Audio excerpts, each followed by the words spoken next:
sa kalsada, puno ng usok pero di nagrereklamo. Para sa pamilya, bawat pasada ay panalo. Sa bawat bigo at preno, bawat ibig at kwento, pag-ani ka, alam mo ba yun? Pag-ani ng bayan, Pilipinong matapang, sa araw-araw na laban, ikaw ang aming ilaw. Pag-ani ng bayan, sa puso'y may kamay, tuwa mo'y alay sa kinabukasan ng lahat.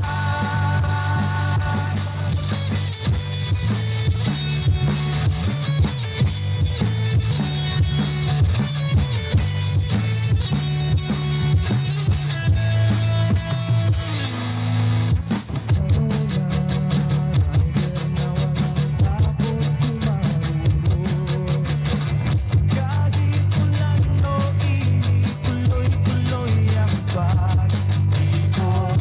Para sa mesa'y laging may pagkain na nakaluto. Sa bawat daang tinatahak, sa bawat pawis na pumapatay, pag-ani ka, hindi ka nag-isa. Pag-ani ng bayan, Pilipinong matapang, sa araw-araw na laban, ikaw ang aming ilaw. Pag-ani ng bayan, sa puso'y may laman, tuwa mo'y alay sa kinabukasan ng lahat.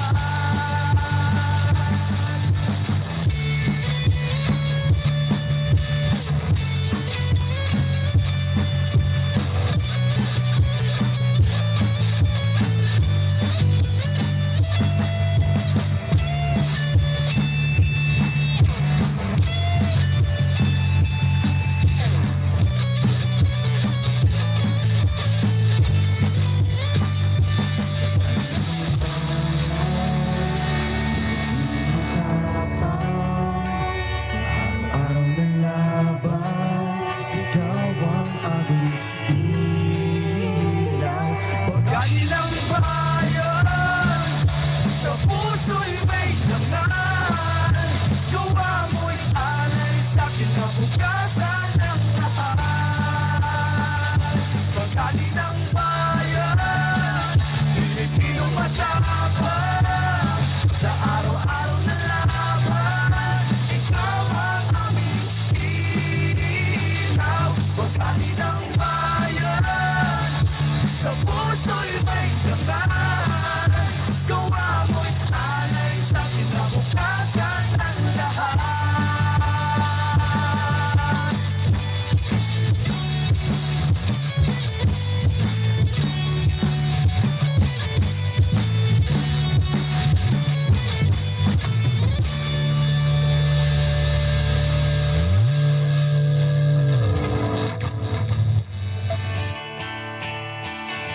Magandang hapon mga kabagani. Welcome back to Bagani ng Kalsada, ang programang kumikilala sa mga tunay na bagani ng araw-araw nating nakakasama sa kalsada. Sa mga nakarang episodes, pinag-usapan natin ang buhay ng ating mga rider, ang mga hamon sa kalsada, at kung paano natin napapanatiling ligtas ang isa't isa. Pero ngayong araw, pag-uusapan natin ang isang bagay na medyo mas malalim. Ito yung malasakit. Habang bumabiyahe tayo, habang naghahanap buhay, habang nagdi-deliver o nagmamaneho, may mga pagkakataon na pwede tayong tumigil sandali at tumulong. At ang maganda, hindi kailangan maging mayaman o sikat para gumawa ng mabuti. Ngayong araw, makakasama natin ang dalawang tao na may kanya-kanyang paraan ng pagpapakilala o pagpapakita ng malasakit sa kalsada. Una, isang Grab rider na hindi lang naghahatid ng pasahero o delivery. Kapag may nakita siyang nangangailangan ng tulong, lalo na ang mga street animals, syempre mahal na mahal natin yan, ginagawa niya ang kaya niya para makatulong.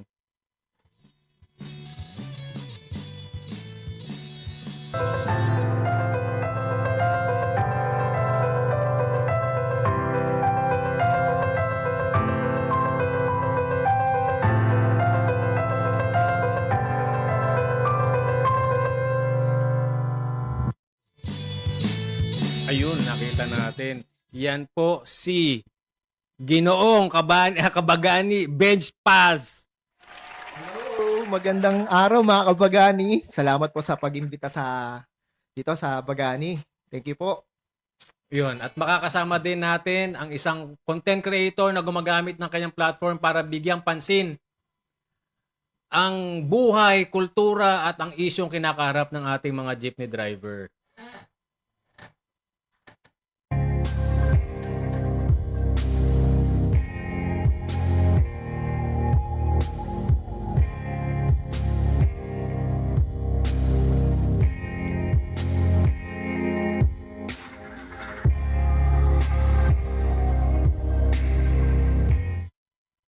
Yun, yan naman yung mga content, yung pinakita natin na yan, mga video clips, content naman yan ni Gabs TV. Welcome sa Bagani ng Kalsada, Kabagani. Yon mga kabagani, magandang hapon sa inyong lahat mga bossing. Ayan. So, maraming salamat at naimbitahan dito. Ayun, oh. Kasi alam nyo naman, ang programang ito, ang Bagani ng Kalsada, is talagang para mapakita natin sa taong bayan na ang bagani ng kalsada talaga kayo. Yung kamukha ninyong lahat. Okay. Anyways, para marinig ng ating mga listeners, medyo ilapit natin yung ating bibig habang nagsasalita. Okay, this should be an emotional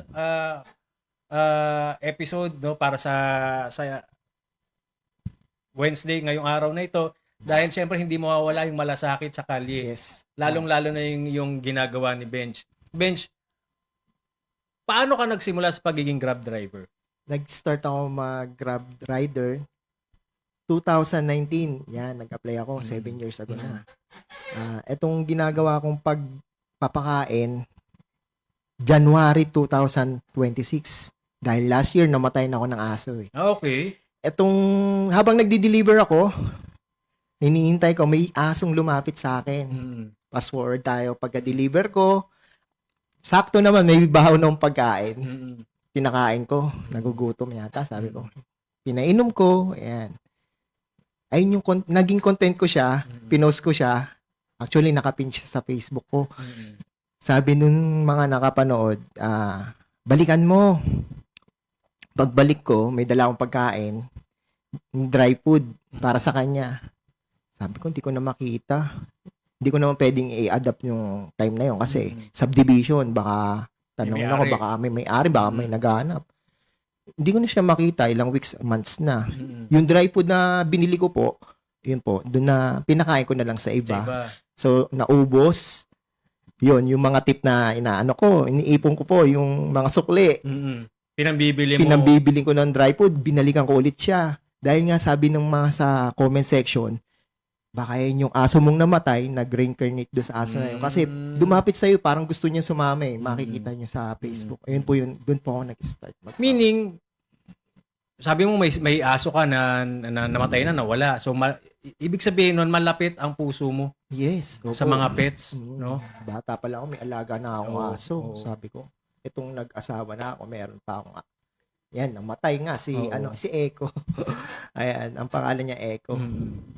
So, matagal ka nang nag-Grab driver, pero sabi mo recently ka lang nagpakita kumbaga ng care o alaga sa mga, pero siguro definitely bago mangyari yan, meron ka na ring awa sa kanila or nakikita mo na rin sila, pero ngayon mo lang naisipan, napakainin ko kaya itong mga to. Apo. Dahil po yung routine ko po sa pag-aalaga ko sa aso, dahil nga nawalan ako ng aso, parang sa kanila ko na lang ibinibigay. Yan, sa umaga, pagising ko nga ako sa umaga, dahil nga, yan, pakakainin ko, lilinisan ko, paliliguan ko. Ganun na yung ginagawa ko. Pupuntahan ko sila bago ako bumiyahe, pakakainin ko. So yun na yung naging typical na araw mo bilang rider. Yes po. Mula yun nung po. nagsimula ka, nasabi mo nitong January, Opo. yun na. So dati, bago mo masimulan yung pagpapakain sa mga street animals, paano, ano ka lang, ang normal na araw mo, typical na araw mo, kain ka Biyahe lang, lang. Opo. biyahe lang. Nagko-content ako na tungkol sa Grab, sa Mm. customer. Bago ka mag-content ng tungkol sa mga street animals, nagko-content ka na before. Tungkol sa akin, ayan, naisingit Personal. ko nga yung sa aso ko. Dahil nga, sabi ko, hindi ko naman kasi basta alaga yung asong yun. Parang tinuring ko na rin siyang pamilya. Kaya yun yung ano ko eh. Parang nabubuhayan ako. Parang hindi pa patay yung aso ko. Hinahanap-hanap ko sa kanila. Okay. So, napansin mo yun, January, no? January. Paano mo naman naisipang i-content? Naisipan kong i-content para yung iba kasi, yung mga aspin, mga stray dogs na hindi nakakain, parang, naku, nakakaawa naman, sabi ko. Hindi, kung nabubuhay lang yung aso ko, tas ganito yung mangyayari, hindi ko parang, syempre, di ba? Pero hindi ba challenge para sa yun? Kasi sobrang dami, di ba? Makita yun ka, nga, lahat dami. ba yun napapakain mo? O hindi ka ba na nag-aalala na, naku, hindi ko napakain yung iba pag uwi mo sa bahay. Hindi ko napakain yung iba. Hindi ka ba nababother o nag-aalala? Ayun, ginagawa ko na lang, nag-extend na lang ako ng time. Minsan nagbabaon na lang ako ng pagkain, nagtitipid para may bili lang ng dry food, dog food. Abot lang ng makakaya ko Oo. na maibigay ko sa kanila. Kung kukulangin, siguro, balikan ko na lang sila. Ang sabi mo sa abot ng makakaya mo, Yes, pero po. yun lang ba yung source ng pinagkukuhanan mo ng pampakain sa kanila? Or meron kang nakakausap? Or sa page mo ba may sinasabi kang kung may gustong tumulong, may Wala. nagpapadala ba? Or may yung mga tip mo sa pag-grab? Ayun, may nakapanood, may mga nagbigay din na grabe. Kaya po, sobrang nagpapasalamat po sa mga nagpa-deliver ng dry food, dog food. Sobrang dami sa May ako. nagpapadala Yes talaga. po. Kaya So hindi yung- ka na nauubusan. Hindi na. Kaya kung may makita ako ngayon, actually may mga regular na ako napapakain. Ayan, binabalik-balik ko na sila araw-araw. Pinagluluto ko pa nga sila kasi may nagpa-deliver sa akin na parang ginilang. Yung tinatawag na soda meat. Eh, nahaluan ko ng gulay, rice. Doon kasi mas tipid eh. Saka Okay. mas healthy pa yung kakainin nila. So, every time na lumalabas ka ng bahay, sa araw-araw, meron ka talagang bit-bit. Yes po, meron akong dry food saka wet food. Nakaseparate po siya ng bag. Kaya may nadadaanan ako na dog and cats. Ayan, stray Parang dogs. gusto ko na lang maging aso. Kaya titigilan ako pag wala akong deliver. Oo, pero Ayan. limited ba ang pagpapakain mo sa street animal, sa pusa at aso lang? Sa bagay, yun lang naman yung nakikita natin eh. Yun lang. Diba? Kung ano lang yung makakita natin. Oo. Yun. Saka yung mga regular na doon lang sila. Wala naman silang bahay. Yung meron ka bang regular na ruta na may nag-aabang na talaga sa'yo? Andyan na si Kuya Benj. Pero meron na po. Yan, sa gasoline station, may sa parking. Tas yung iba po, halos mapapatigil ka rin sa mga court. Ayan. Meron na bang nangyari sa'yo na ang ganda-ganda ng aso, may lahi pa? Meron po. Talaga? May nakapansin doon sa kaso yung putol yung paa niya eh. Kaya Okay, may breed disabled. po siya. Mm-mm. Sabi ko ba nakakawala lang to. Binalikan ko, sabi dun sa nakakilala, ay, dun yan, may may-ari niyan. Sabi ko ganun, kasi nakakawala. Mm-mm. Pinakain ko, Mm-mm. gutom na gutom, siguro, yun nga, naligaw. Oo, yun. Na, So yun sa sinasabi mo, may interaction ka din ba sa mga tao na, uy, wag mong pakialaman, wag mong pakainin yan. Meron bang ganun nangyari sa'yo? so ngayon po, wala naman po. Parang natutuwa pa nga sila eh. Uy, ang galing naman, parang ganun.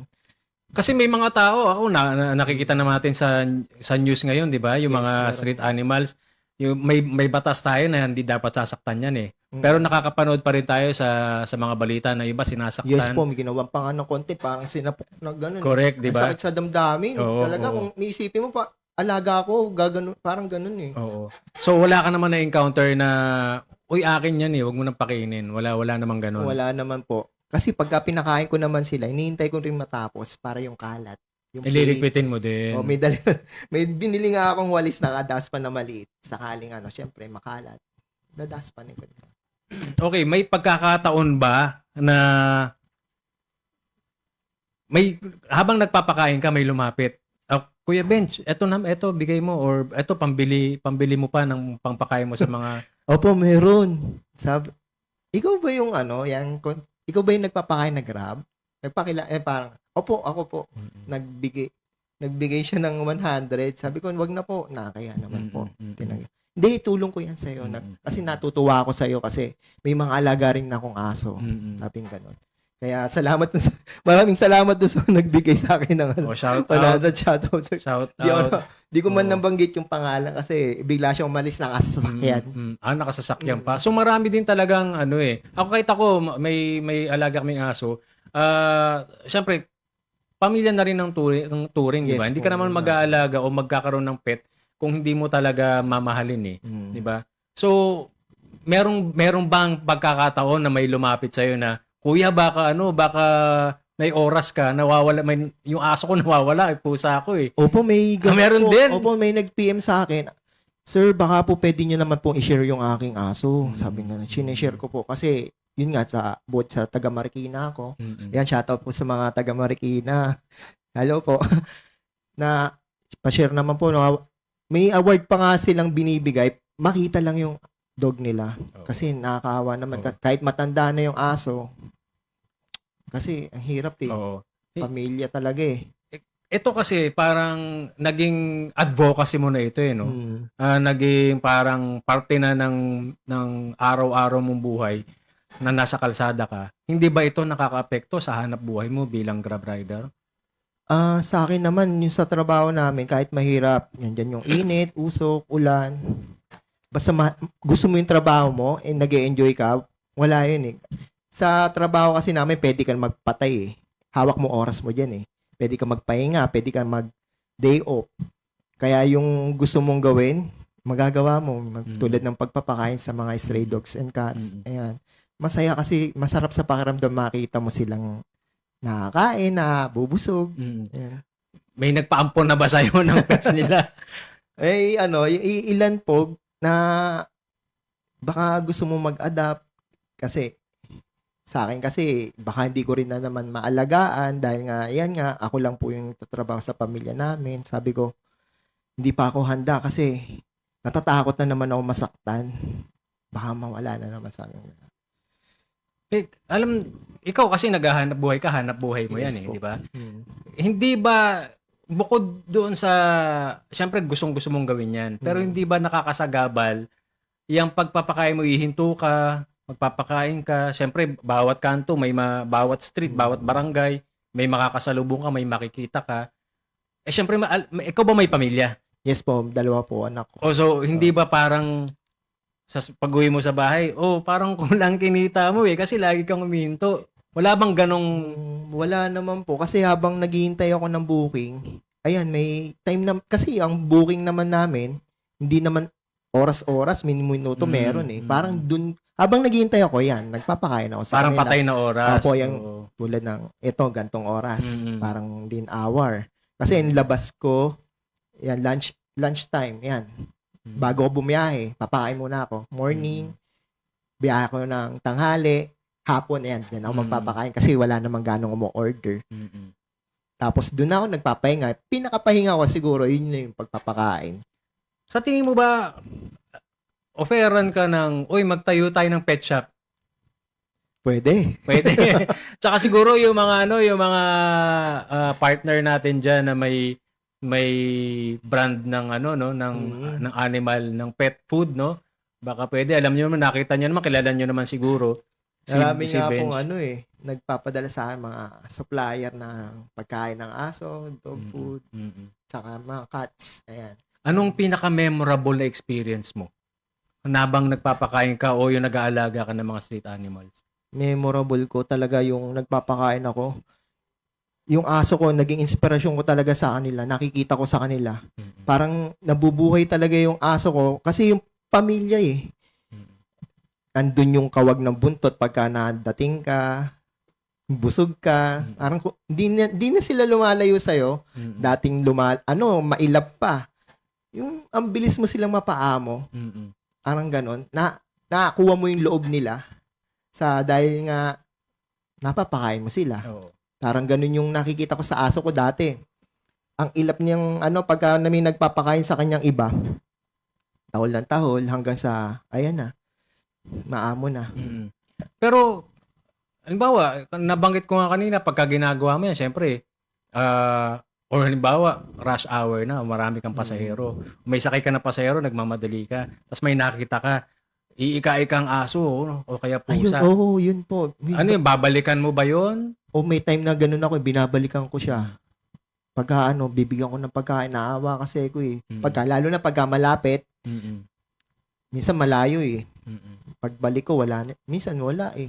Din talaga nawawala siya. Sabi ko, nahanap-hanap ko, nasan na kaya yun? Iyan ba, habang buhay mo na ba gagawin yan? Paano, halimbawa, nakapundar ka na, nakaipon ka na, inisip mo, pwede na ako tumigil sa pag-grab rider, gagawin mo pa rin ba yung pagpapakain sa street animals? Ang plano ko kasi pagka gantong pagpapakain, kahit maliit na shelter lang, lahat ng mapapakain ko, kahit yung kaya ko lang i-adapt, sana, Shelter. para, So, yun yung plan hindi na- mo. Opo. Yun yung long-term plan mo. So, syempre, ikaw yan, parte ng buhay mo yan.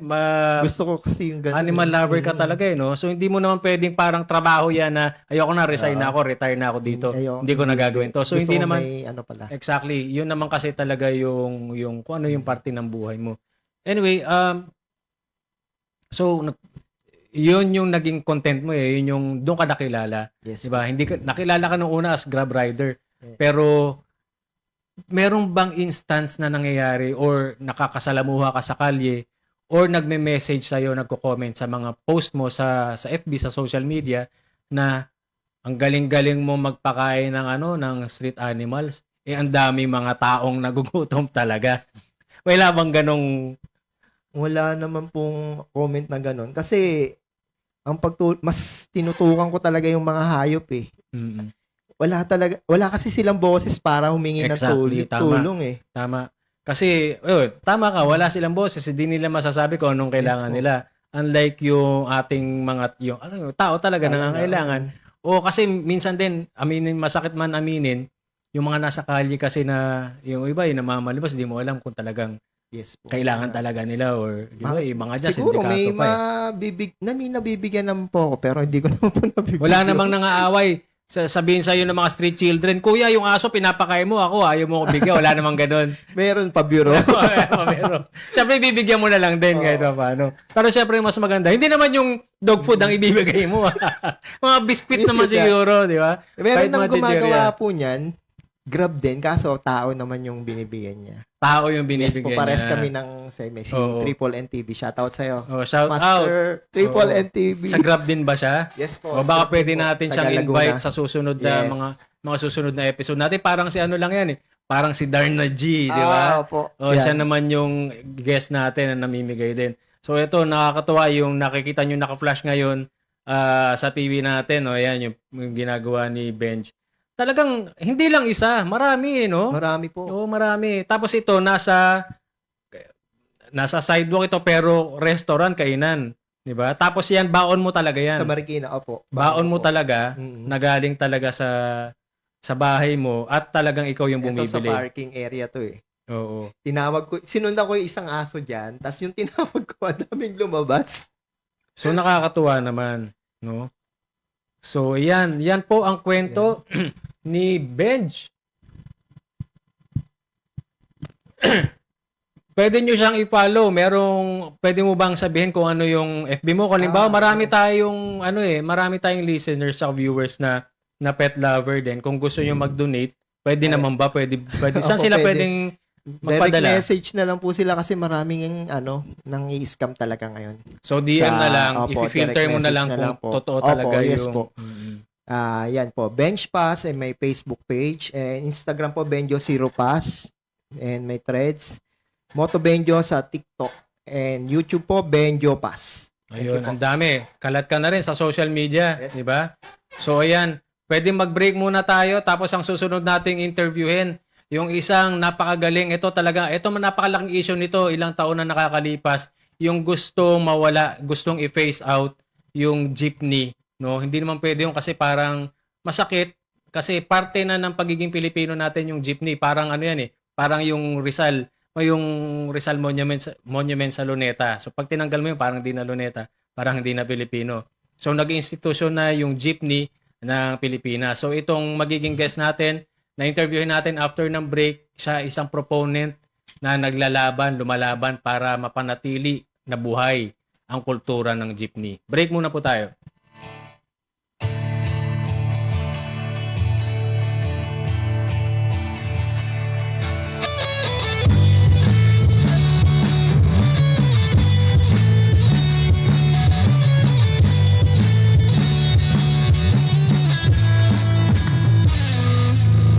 Ikaw na nagmamaneho ng jeepney sa kalsada,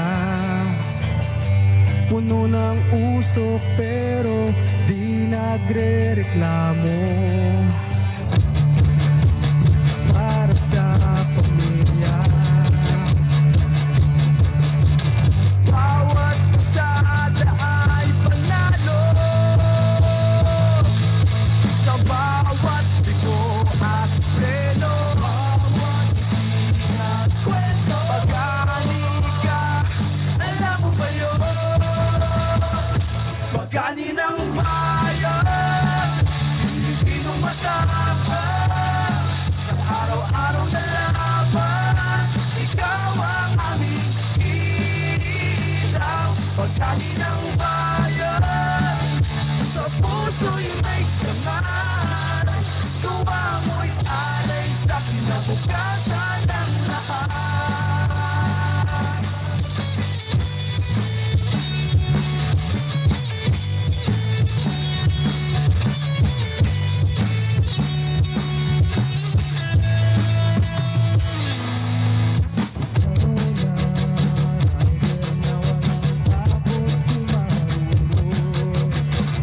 Kahit ulan o init, tuloy-tuloy ang pag-ikot. Para sa mesa'y laging may pagkain na nakaluto. Sa bawat daang tinatahak, sa bawat pawis na pumapatay, pag-ani ka, hindi ka nag-iisa.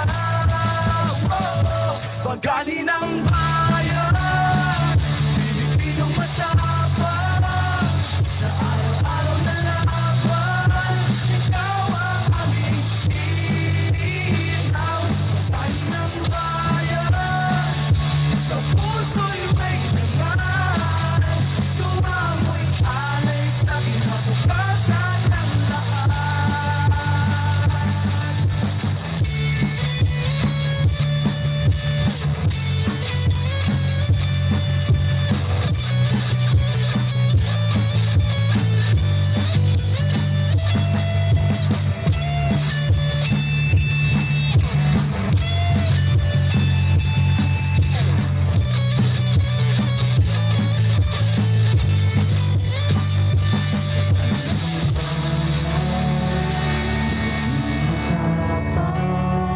Sa araw ng laban, ikaw ang aming ilaw. Pag-ani ng bayan, sa puso'y may laman, gawa mo'y alay sa kinabukasan ng lahat. Pag-ani ng bayan, Pilipinong matapang, sa araw-araw na laban, ikaw ang aming ilaw. Pag-ani ng bayan, sa puso'y may laman, gawa mo'y alay sa kinabukasan ng lahat.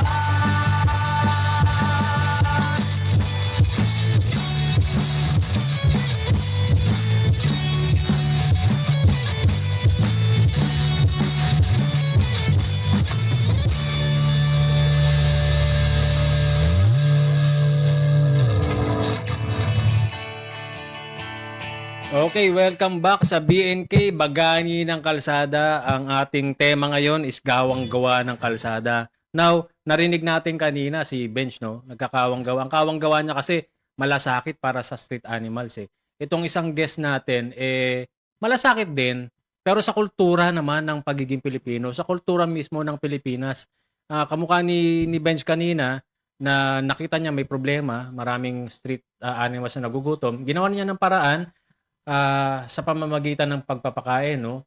Ito naman ang ating isang guest na si Gabs.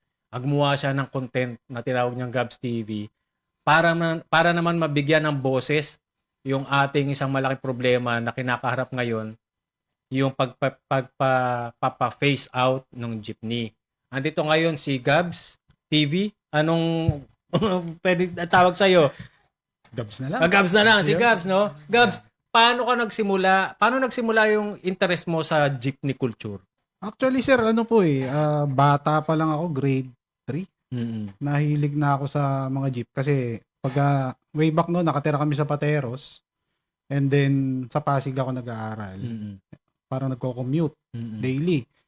So, parang nakahiligan ko na nag-aaway pa kami ni mama ko noon kasi pag hindi magandang jeep yung sasakyan, hindi ako sumasakay. Gusto mo talaga yung maganda pa? Way back noon kasi kausuhan ng 90s yun mga stainless na unit, stainless na jeep, mga gawang Cavite ba? Mga Malagueña, ganun, society. Ngayon, pag hindi ganun ang dumaan na jeep at nagagalit ako sa mama ko.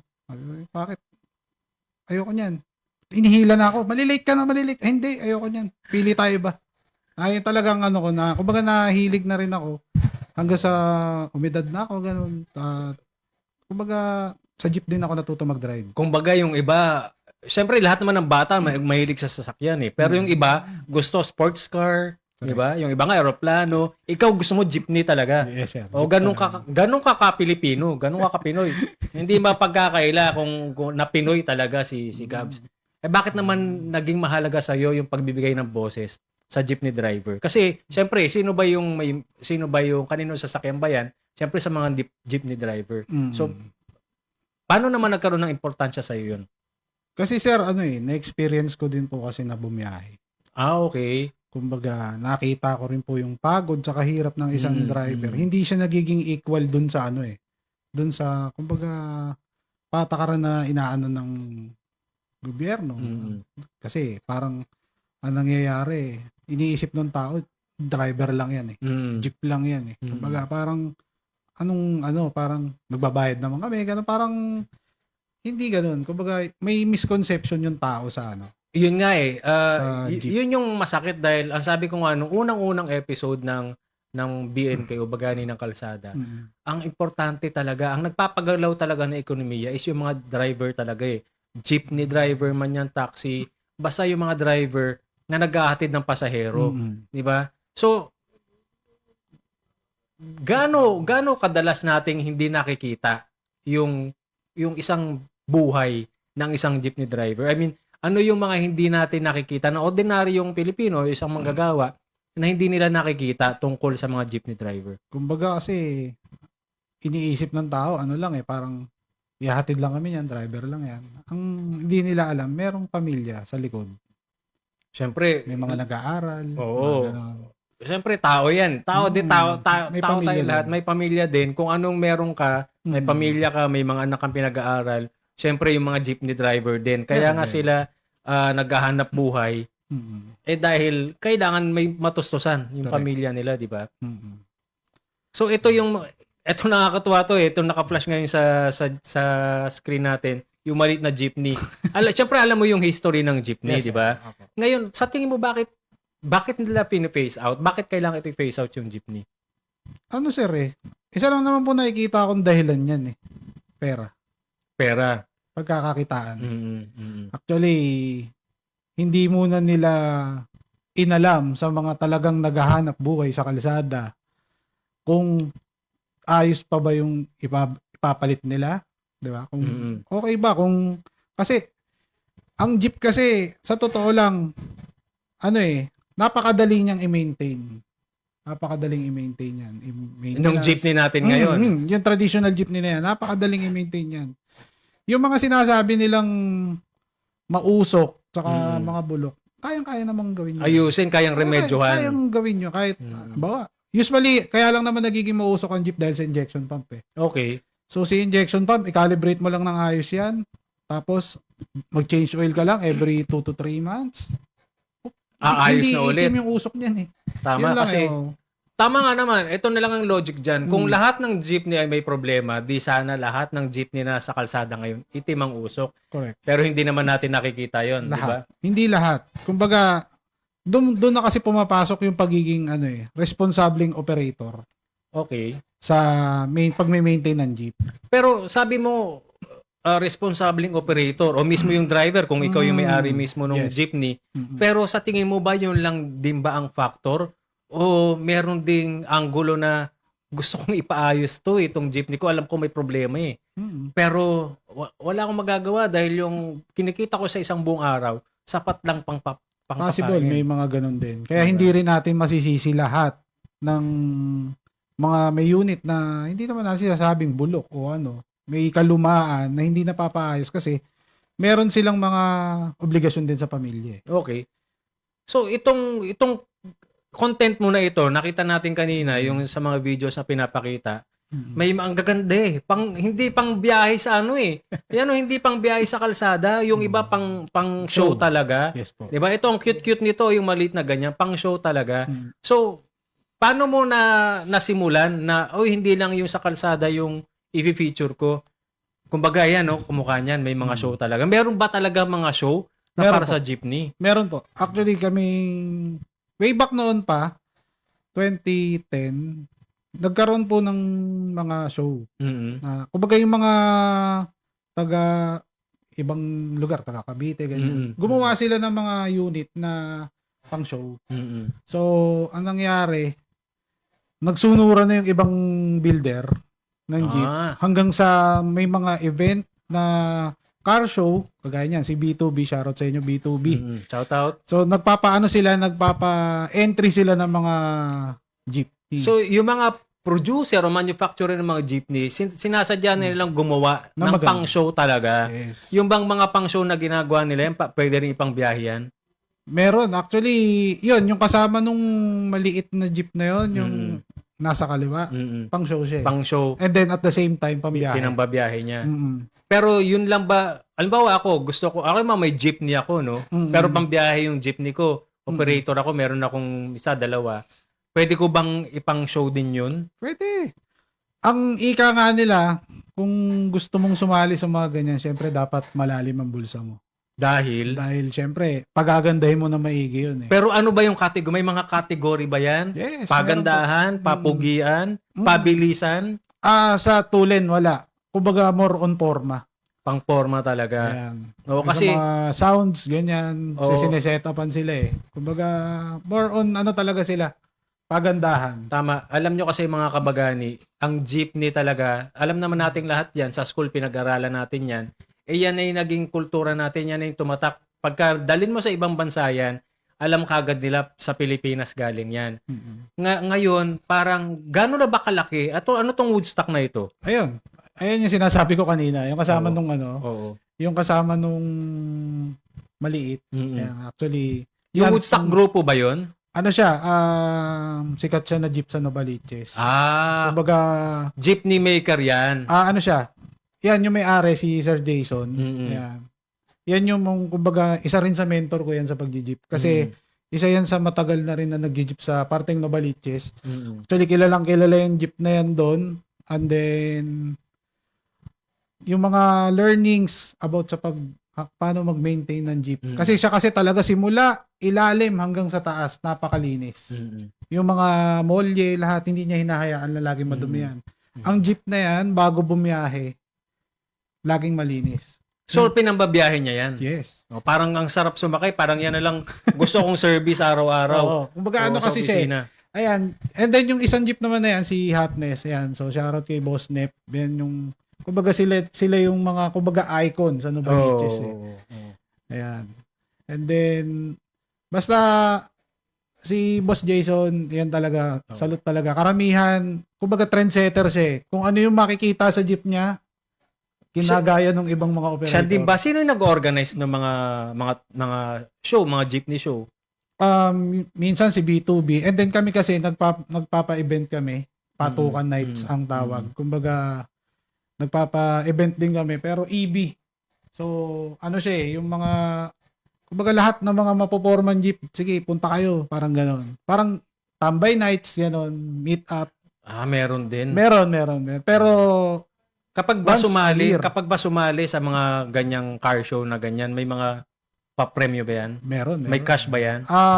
Depende doon sa nagpapa-organize. Pero kami kasi sa EB, although EB lang siya, nagbibigay din naman kami ng awards. And then, syempre, may mga ibang sponsor ng mga busina, fluid, mga ganon. Kumbaga, ibang mga parts ng jeep, may mga nag-i-sponsor eh. Oo. And then, pinaparapol namin sila para kung sakali, di ba, may... Siguro minsan sa isang event nyo, si Bagani pwede mag-sponsor, no? Yun, sana nga. Oo, pag-usapan natin yan. Anyway, ikaw, sabi mo nakapagbiyahe ka na dati, na-experience mo yan. Ano pinakamalaking misconception ng tao sa isang jeepney driver? Balasubas. Basta yung kasi, no, yun ang tumatak eh. Kumbaga sa nagmumotor, ang tumatatak kadalasan is kamote. Sa jeepney driver, balasubas. Balasubas. Usually, ganun. Hindi ko nila lahat, sir, pero may mangilan-ngilan. Kasi, kaya lang naman sila parang nagiging balasubas. Kumbaga, culture na yan simula pa 70s, 80s, 90s eh. Na pagalingan. Kumbaga, pagalingan sila na mas magaling ako, anya sa'yo magmaneho eh. Parang gano'n. Kaya, ang nangyayari, nako-compromise yung safety ng pasahero. Tama. Actually, meron nga nangyari, kailan ba yun? 2-3 weeks ago, yung Nagsaswerve. tapos nalaglag yung pasahero, no? So, hindi safe. Alam ko naging issue din yan eh sa LTFRB or LTO. Yung safety nga kasi 'di ba wala namang seatbelt ang ang jeepney. Wala. Actually, halos lahat ng public transport natin wala naman talaga. Wala. Tricycle wala naman talaga. Pero mula nung pagkabata ako 50 na ako, mula nung pagkabata ako hanggang ngayon wala pa tayong nababalitaan talaga na major accident talaga. Wala. Involving our public transport, 'di ba? So napatunayan nating lahat na safe din naman talaga ang jeepney. Nasa driver lang talaga. Nasa driver lang talaga and isolated case. Yes. But hindi naman lahat. Ano yung sabi mo kanina, ano yung term mo? Balasubas. Balasuba. So para maiwasan natin matawag tayo sa ating mga kabaganing jeepney driver. Alam naman natin lahat, sabi nga ni Gabs, hindi naman natin linalahat pero iwasan natin maging balasuba sa kalye. Ngayon kasi ang sikip-sikip na ng kalye natin. Diba? Ang hirap ng mag-drive, ang hirap ng magmaneho. So, nakakabilib din sa mga driver natin sa kalye, lalo na yung mga jeepney drivers natin kasi napagtsatsagaan talaga nila. And yung ginagawa ni Gabs at ng grupo niya is para i-immortalize lahat ng jeepney. Para hindi, alam mo, maglaho na lang. Kasi yun yung plano ng iilan sa atin sa gobyerno. I-wipe out sa mukha ng Pilipinas yung jeepney.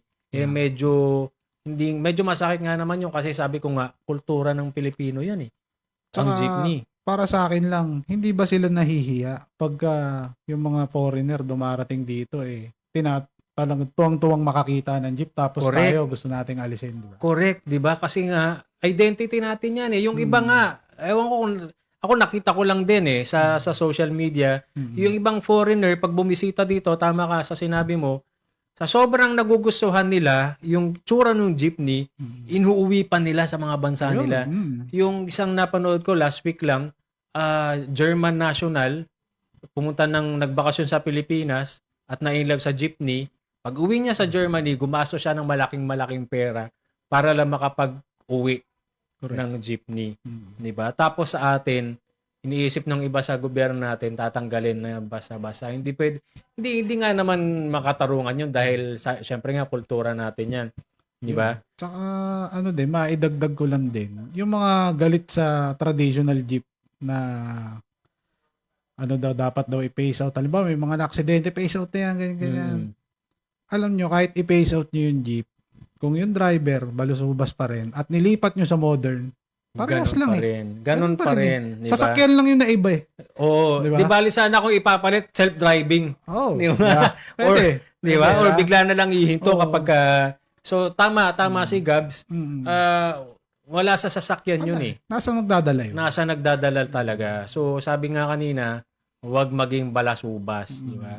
So, sa tingin mo, Gabs, anong pinakamalaking challenge bukod sa phase out, siguro sa tingin ko naman hindi naman talaga totally ma-phase out, or kung talaga may plano ang gobyerno, taon pa malamang bibilangin yan, baka dekada pa bibilangin yan. Pero sa ngayon, kinakaharap, ano pinakamalaking challenge na kinakaharap ng mga jeepney driver ngayon? Oil price hike. Oil price. Hindi naman talaga natin maiwasan yan. Buong mundo yan, hindi lang Pilipinas ang apektado. Yan. Talagang buong mundo yan. Pero nakakatulong ba halimbawa itong yung mga shows nyo? Oo. Kasi actually yung mga ganyan, kasi lahat ng tao sa cellphone na nakatingin, nakikita nila. Kumbaga nai-inspire sila na Yun. magpaganda ng mga jeep nila, ipaayos nila yung mga jeep nila Yun. para kung sakaling dumating man yung araw na maganda na yung jeep nila at nagpa-EV kami, may ilalapag nila ron. Parang ganun. So, imbis na, yun nga, hindi natin maiwasan. Sabi ko nga kanina, oil price hike, buong mundo apektado. Imbis na magmukmuk sila, malungkot sila, malumbay sila, pag nakikita yung content mo, kaysa mag-ano ako dito, maging negative ako, pagandahin ko na lang tong jeepney ko. Correct. Di ba? Sasali ako kila Gabs, baka manalo pa ako. Di ba? Manalo pa ako ng Bagani. Di ba? So, ano yung mga social media kung nasaan ka? Para ma-follow ka ng mga bago, mga hindi pa nakakakilala sa'yo. Facebook, TikTok, and then YouTube. Sa Sa Facebook, ano nga hanapin nila? Gabs TV ka Jeep Trip. Ayan, and then sa Facebook ganun din, Gabs TV ka Jeep Trip. And then sa TikTok, Gabs TV 16. May mga, syempre hindi mawawala yung mga bashers. Meron bang, Naku, napakarami sila. pati mga ganun, nagkakaroon ka ng bashers, may negative pa rin ba? Naku, napakarami po. Sa totoo lang, Ano yung mga sinasabi? face out na yan, bulok. Ganyan. Tapos ang dami nilang mga negative comments na panahon pa ni World War II yan. Inayos lang natin, hindi talaga. Kumbaga, doon ko naisip na na hindi lang, kumbaga kapwa mo Pilipino ang hihila sa iyo Kumbaga, inaangat nga natin yung kultura tapos sila, pilit ka nilang sinisiraan sa tao na hindi naman daw talaga tayo ang gumawa noon dahil syempre galing nga sa World War II, 'di ba? Correct. Kumbaga, syempre doon nakita yung pagiging creative ng mga Pilipino So, from maiksi, nagawa nilang pahabain, 'di ba? At inutilize nila, ginawa nilang pampasahero para panghatid sundo sa mga tao, di ba? Yun nga, yun ang doon. And then, syempre, yung mga basher, sabihin nila na ganito, ganyan. Nako, pag ganyan ini-ignore ko na lang. Tama, hindi mo mawala ng basher Kung tumutulong ka na, ibabash ka pa, di ba? Gagawa ka pa ng negative. Anyways, ayun yung kagandahan kasi nung ginagawa ni Gabs, kasi pinapahalagahan niya yung kultura ng jeepney. And nabanggit niya nga kanina, yung jeepney kasi nagsimula, Willys Jeep yan, di ba? Willys. Yun yung brand Iniwan ng mga Amerikanong sundalo nung natapos yung World War II, para sa mga hindi nakakaalam. Marami silang mga kagamitan na naiwan dito. Isa na doon yung mga jeep, na Willys Jeep, pang sasakyan nila pang gera yun. So ang ginawa ng mga Pilipino, syempre, rini-rebuild nila, inaayos ulit yung mga nasira, mga nabombang building, pati yung mga sasakyan. Siyempre, I'm sure yung mga kalesa noon, yung mga sasakyan pa nating pangpasahero, kalesa lang, malamang yung mga ginagamit diyang kabayo, siyempre nagkamatayan yan dahil nga gera, binomba tayo. So ang ginawa ng mga Pilipino, yung jeep, yung Willys Jeep, ang ginawa nilang pampasahero. Yun na pumasok. Yun na yung tinatawag na auto kalesa. Ang galing, no? Yun yung tinatawag na auto kalesa, di ba? Na nagsimula pagkatapos ng World War II, nung pagkaalis ng mga Amerikano. Now, ganon ka-importante ang jeepney. Nasasalamin kung gaano kagaling, gaano ka-innovative, di ba? Yung mga Pilipino. Imbis na galing sa sira, galing sa gera, napaganda nila ngayon, ang ganda-ganda. Tapos, tatanggalin lang ng iba. So, medyo masaklap nga na yun. So, yun yung kawang gawa kung si Benj ang kawang gawa niya, nagpapakain siya ng mga street animals. Si Gabs naman, pinapanatili niyang buhay yung kultura ng jeepney na napakaganda. Kung tutuusin, magkaiba talaga yung ginagawa niyo Si Benj tumutulong sa street animal, si Gab, yung platform niya, pinapahalagahan yung kultura ng jeepney. pero pareho kayong may ginagawa para sa tao, pareho kayong may malasakit. Now, para sa inyo, anong ibig sabihin ng bagani ng kalsada? Umpisa natin kay Benj. Ang bagani ng kalsada, isang ano yan eh. Matapang na rider, kumbaga. Hindi sumusuko, hindi basta-basta bumibitaw. Kumbaga, bayani ng kalsada. Ikaw, Gabs. Same lang din eh. Parang Oo. bagani is warrior, di ba? Correct. Bagani is warrior. So, everyday, yung mga drivers natin, araw-araw bumabiyahe. Kumbaga, sila na yung halos talaga mandirigma eh. Ano na sila eh. Kumbaga, Bumabiyahe para sa pamilya. bumabiyahe para sa pamilya. Correct. Ayun, sabi nyo nga, hindi bumibigay, warrior, pero kailangan ba talaga na malaki yung ginagawa nyo para matawag kayong bagani? Hindi. Kahit ano lang yung simpleng lang, pagtulong, malaking bagay na yun. Yun nga, yung Hindi simpleng... mo kailangan maging mayaman. Tama. Yun nga. Basta kung ano lang kaya mo Kung ano, ibigay, may sobra ka, no? Tapos may Yes. nakita ka nangangailangan ng tulong, Correct. bigay mo. bigay lang natin. Gawan natin ng magandang paraan. Pero yung sa grupo nyo ba, ikaw, Gabs, mismo personally, ikaw na-experience mo ba na may lumapit ba sa'yo? Gusto ko, Kuya Gabs, gusto kong sumali dyan o gusto kong matutunan yan eh. Pero naman po, may mga kami hindi naman po kami madamot eh. Basta willing silang matuto, willing sila na sige, go. Okay. Sa tingin nyo ba, bakit maraming taong gustong tumulong pero minsan nakakatakot o nahihiya sila, natatakot? Anong masasabi nyo? Kung wala ka namang gagawing masama, why not? Ba't ka Pakita matatakot? mo, tumulong, lang. Tulong lang ng tulong. Imbis na manaksak ka o imbis na, di ba? Kaya nga eh. ewan ko Maging bakit kamote ganun ka, eh. Correct. di ba? Tumulong ka na lang. Tumulong ka na lang. Huwag Correct. kang gumawa ng masama. Kasi wala Nakakatakot naman na talaga sa ating 0-0, alam niyo yung walang-wala. Mm-mm. Kahit papano, ikaw, ngayon, wala kang nakain ngayong araw, pero sigurado yan, Kung ano lang yung meron ka dapat. kumayod ka lang eh, di ba? Yes. Tama. O magtrabaho ka lang. Trabaho di ba? ka lang. Bilang bagani kasi, hindi lang naman, tama sila, hindi porket wala ka or wala kang malaking may bibigay, hindi ka na makakatulong, kahit sobrang late yan. Kung ikaw naman mismo talagang walang-wala ka talaga, zero ka, ang daming pwedeng solusyon eh. Magwalis ka lang eh. Sa kalsada eh. O kaya, sa kapitbahay nyo, sa neighborhood nyo, oy, kuya, manong, walisin ko tong paligid mo. Mano lang, kahit pangkain lang. Yes. Diba? Ganun lang kasimple. No? Siyempre, kung may bibigay sa'yo, may sobra, bahagi mo rin. Kung nabigyan ka, di ba? At may sobra, magpasalamat at makibahagi din. Kung may isang bagay kayong gustong baguhin sa attitude ng mga tao sa kalsada, eto, napaka-significant nito. Ano yun? Bukod sa pagiging kamote, Pagiging mayabang. Actually, doon talaga nagsisimula lahat eh. Doon nagsisimula yung mga road rage eh. Correct. Di ba? Pagiging mayabang. Mayabang. Abaan na lang yung pasensya pag ganun. Tama. Laging magbaon. Laging Magdasal. magbaon. Ayan. Oo. Total, nasa kalsada naman tayo palagi. Correct. Magdasal bago bumiyahe. Siyempre, may uwian tayong pamilya. Tama. Yun yung pinakamahalaga, magdasal at isipin na meron tayong pamilyang naghihintay sa atin sa bahay. Meron tayong uwian. No? Kasi napakadaling pumatol eh. Madali talaga. Actually, Napakadaling pumatol pero yung consequences nun after mo magawa yun. Yun yung sasampal sa iyo. Yes. Yeah. Ayan.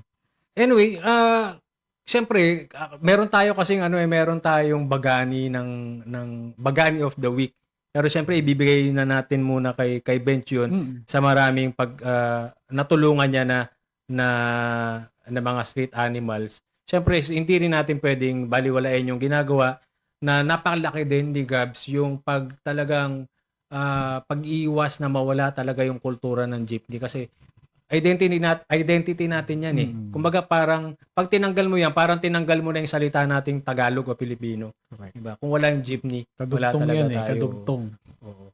Okay, meron pa kayong shout out? Yes, meron akong gustong i-shoutout. Ito po. Sina-shoutout ko po yung nagbigay sa akin ng motor. Yan, Uy! Mr. Bet. Yan. Charm, Lucius Recipe. At sa Grab po, Driver Engagement Team. Kaya Sir RD, Sir Jonel, Ma'am April. At sa Aurora Vlogger, Roadkada, At sa tambay po ng Riverbanks Boys, Santa Lucia Boys, kala Aris at Kuya Roel, yung mga nagpapakain din po ng crab. DS family, Villanueva family, Paz family, and advance happy birthday po sa kapatid ko na si Carla Janine Paz, sa asawa kong napakaganda at sexy, at kay Ate Achel Diaz, kay Bayaw Onin, yun po. Maraming salamat po. Oo, parang pinagbantaan ka ng asawa mo kung anong, di ba, kung anong sasabihin niyang shoutout sa'yo. Si Kabagani Gabs. Yun, syempre, number one kong pasasalamatan, syempre si Lord. Ayan, dahil binigyan tayo ng opportunity na mapabilang dito sa ni Bagani. Syempre, next na pasasalamatan ko, syempre, baka mapalo ko, asawa ko, syempre. Ayan, Angelo, yan. Syempre, ang grupo na kinabibilangan ko, Pintasero Club. Ayan. So, follow nyo sila sa kanilang FB page, Pintasero Club. So, yung mga gustong makakita ng mga quality na jeepneys na sinesetapan ng sounds, stock audio, ganyan. So, pwede nyo silang i-follow sa kanilang FB page. Ayan. At syempre, driver ko na si Almond Clark. Ayan.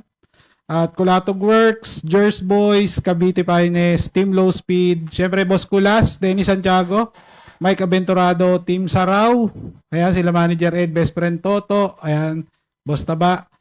Ricky Palasan, Nok Eugenio ng Redline, JC Garcia ng Team Atcharub, Patok University, Hataw Lifestyle, Street Kidsai, Patok Culture, Makimatic, Jeep Culture, Rads, Rosel Jeepney, Angel Jeepney, Team Autopilio, at sa mga di ko na shoutout sa inyo mga boss. Maraming salamat sa panonood sa akin since day one. Meron pa nagpapashoutout, pahabol pa, oh. Sino ba yan? Siyempre, shoutout daw kay Kenneth Soria. Ay, yung taga Guadalupe yan. Saka Boss EJ Basilonia, Pelonio. EJ Audio Works. Ayan. Lahat ba sila nakikinig sa atin ngayon? Yes. Oo, Yung sa akin may mga nagpapa-shoutout nanonood sa atin. din. Oo. Si Rads, shoutout po, happy birthday kay Cedric. Tapos si Kinver, pa-shoutout from Taguig. Nag-area daw si Anthony tsaka si King kahit umuulan, napakasipag naman talaga. Kayo na. Gail Trinidad, go sir, sabi. Sino sir? Ako ba? Si Jade, salamat. May katulad na kay salamat. Francisco, Boss salamat Jade. daw sa iyo. Ayan. Oo, Rider Pikits. Shoutout sa DZME. Pa-follow page ko kay Rider Pikits. Oh. Diba? Patok University, congratulations Gabs TV. Congrats. Mabuhay ang jeepney industry. Mabuhay talaga. Chilo Marens, congrats Gabs TV. Ayan. Boss Nuts, Lamigo, syempre si Jason Ortegera. Ayan, siya yung may-ari ng Woodstock. Special okay. mention natin Shoutout yan. sa iyo, sir. Pintasero Club. Pintasero Club, siya yun. Sa'yo. Siya yun. Siya yun. Kumbaga, siya yung founder ng Pintasero Club, si Boss Jason. Okay. Hindi naman Pintasero namimintas kayo. Hindi naman, ano lang. Napagkamalan lang Pintasero eh. Kasi makisig nga mag-jeep eh. Siyempre, prank ka lang, di ba? Ayun. Maraming salamat. Okay, so last na lang shoutout ko, ito pahabol kay Lisel. Ayan. Okay, so mga kabagani ngayong araw, nakita natin ang maraming mukha ng isang bagani. May bagani na nagmamaneho, may bagani na naghahatid, may bagani na tumutulong sa mga hayop, may bagani na nagsasalita para sa mga taong madalas hindi napapansin, at minsan ang kailangan lang para maging bagani ay malasakit. Bench, Gabs, maraming salamat sa pagpunta sa bagani ng kalsada. At sa lahat ng ating driver, rider, commuter at kabagani, tandaan natin, habang nasa kalsada tayo, may pagkakataon tayong tumulong. Kaya sa susunod na may makita kayo nangangailangan, huwag nating isipin na hindi ko problema yan. Baka ikaw ang bagani na hinihintay nila. This is bagani ng kalsada. Ang kalsada ay atin, ang malasakit nagsisimula sa atin. Maraming salamat po.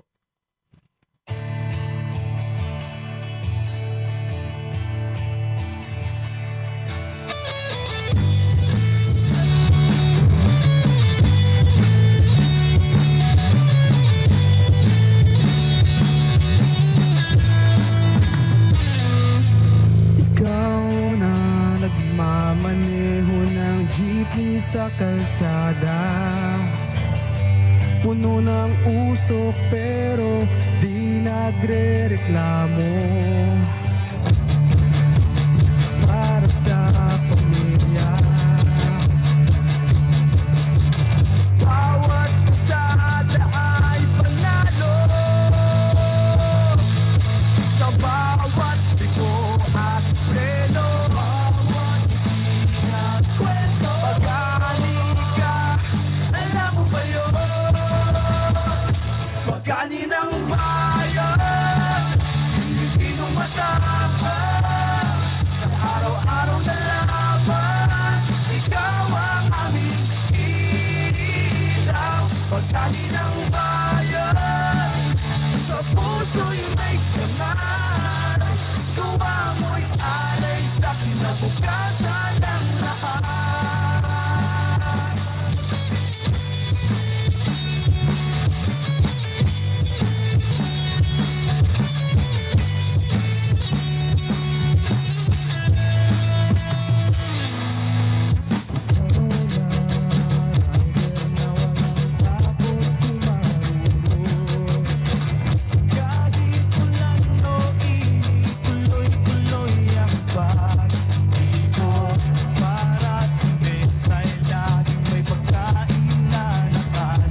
Bagani ng